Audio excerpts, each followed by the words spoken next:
जय गुरु जी। शिव के अनेक अवतार हुए हैं, जिनमें अभी उनके 10 अवतारों का वर्णन कर रहे हैं। जिनमें पहला महाकाल का अवतार हुआ, जिनकी शक्ति महाकाली हुई। दूसरा तारा नामक अवतार हुआ, जिनकी शक्ति तारा हुई। तीसरा बाल नामक भुवनेश अवतार हुआ और उनकी शक्ति बाला भुवनेश्वरी हुई। चौथा षोडश नामक विदेश की षोडशी शक्ति हुई। पांचवां भैरव की गिरिजा नामक भैरवी शक्ति हुई। छठवां छिन्नमस्तक अवतार की छिन्नमस्तका गिरिजा नामक शक्ति हुई। सातवां ध्रुमवान नामक शंभू का अवतार हुआ और उनकी ध्रुमवती नामक शक्ति हुई। आठवां बगला मुख नामक शिव का अवतार हुआ और उनकी बगला मुख नामक शक्ति हुई। नौवां मातंग नामक अवतार हुआ, जिनकी मातंग नामक शक्ति हुई। 10वां कमल नामक शिव का अवतार हुआ, जिनकी कमला नामक शक्ति हुई। तो इस प्रकार ये शिव जी के 10 अवतार सज्जन जनों को सर्वदा सुख देने वाले, भक्ति और मुक्ति देने वाले हैं। भगवान के इन दसों अवतारों और इनकी शक्ति की महिमा अद्भुत है, जो अपने भक्तों के सब मनोरथ पूर्ण करती है। शिव के इस निर्मल इतिहास को पढ़ने और सुनने वाला सदा सुख पाता है। तो शिव पुराण के अंदर शिव के अनेक अवतारों का वर्णन है। ऐसे ही शिव के एक एकादश रुद्र अवतार भी हुए।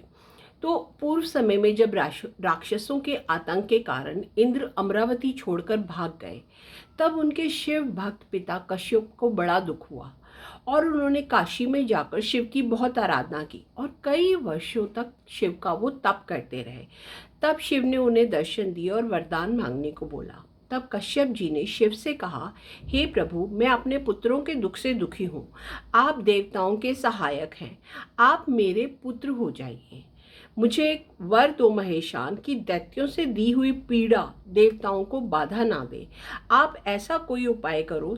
तब शंकर जी ने तथास्तु कहा और अंतर्ध्यान हो गए। तब कुछ काल बाद शंकर जी कश्यप ऋषि से उनकी पत्नी सुरभि के गर्भ में प्रकट हुए। उस समय बड़ा उत्सव हुआ, सब कुछ शिवमय हो गया। सब देवता और कश्यप जी बहुत प्रसन्न हुए।